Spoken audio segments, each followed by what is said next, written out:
صباح الخير عليكم. في خبر مهم قوي عايزه اقول لحضراتكم. انا لسه كنت كاتباه من شويه، بس للاسف كان عندي ظروف ولسه راجعه البيت، وقلت اكلمكم واقول لكم عليه. الخبر ده قرار مهم جدا جدا من النيابه العامه بشان الست صاحبه القناه اللي انا لسه عامله عليه لايف من من المغرب.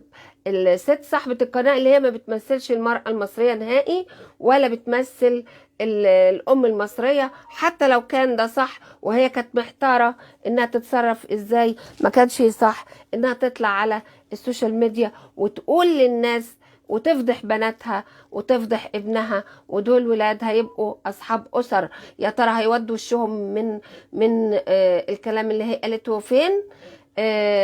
وهيعاملوا ولادهم ازاي؟ هتبقى حياتهم المستقبليه ازاي؟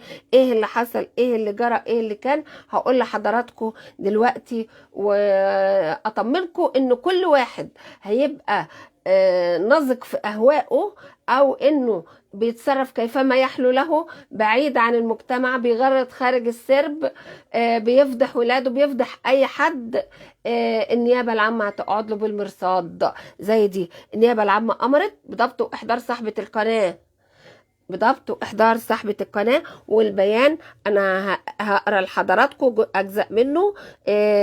صاحبه القناه باحد مواقع التواصل الاجتماعي، حيث كانت وحده الرصد باداره البيان بمكتب النائب العام قد رصدت تداول مقطع مرئي بمواقع التواصل الاجتماعي للمتهمة تصرح فيه باكتشافها إقامة أحد أبنائها علاقة جنسية مع شقيقته، وإنها شاهدت محادثة بين ابنها وآخر عبر هاتفه المحمول تتضمن رغبته في إقامة علاقة جنسية معها. معقولة؟ حتى لو ده يبقى ده مجاله السوشيال ميديا؟ طبعا لا. كمان الخبر كان مضمونه استكمالا، وان الست دي كانت بتستنطق صغيرين من اشقائهما على رؤيتهما الواقع، وقد تزامن ذلك مع تلقي النيابه العامه بلاغا حول الواقع من المجلس القومي للطفوله والامومه، الذي تضمن ورود بلاغ الى خط نجدة الطفل بالمجلس يوم 29 من شهر ابريل الماضي عن نشر قناة المتهمة المذكورة المقطع المشار إليه، اللي عمالة تقول الحقوني وتواصلوا معايا ودلوني وقولوا لي. ومعها 3 من أطفالها الذين استنطقت 2 منهم على الواقعة، وإنها تثير شبهة جريمة هتك العرض والإتجار بالبشر باستغلال الأطفال لجذب المشاهدين وتحقيق الربح في رفع نسب المشاهدات. على الربح وعلى المشاهدات يا اخوانا، قلنا تعملوا حاجة هادفة. وإنها تثير شبهة جريمة هتك العرض والإتجار بالبشر باستغلال الأطفال لجذب المشاهدين وتحقيق الربح في رفع نسب المشاهدات مما يعرضهم للخطر. طبعا استغلال الأطفال دي هتبقى نفسيتها إيه فيما بعد؟ الأطفال دي هتعمل إيه فيما بعد؟ بنتها الكبيرة دي هتعمل إيه فيما بعد؟ ابنها ده هيعمل إيه؟ هي هتودي وشها من ربنا فين؟ هي هتودي وشها كأم أخفقت في رسالتها عشان تتابع قناتها من ربنا فين؟ هي هتودي وشها من أحفادها لما عيالها دول يتجوزوا فين؟ المهم ما علينا.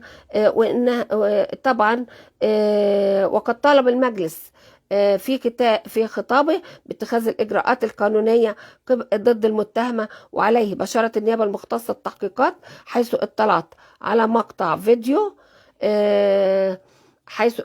مقطع المرئي المتداول، وسألت مشرفا بخط نجدة الطفل بالمجلس الشاكي بمحافظة القليوبية. أنا بقرأ لكم عشان أنا ما أجيبش حاجة من عندي.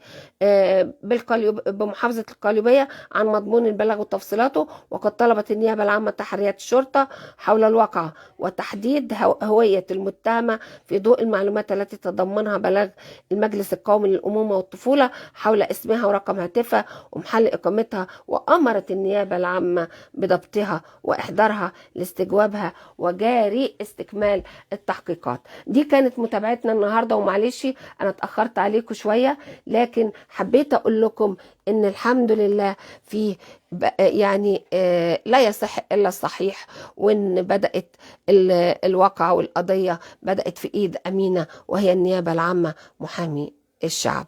أشكركم وإلى اللقاء. كان معكم نجوى عبد العزيز، الصحفية القضائية والحوتسجية من دفتر أحوال. شكرا.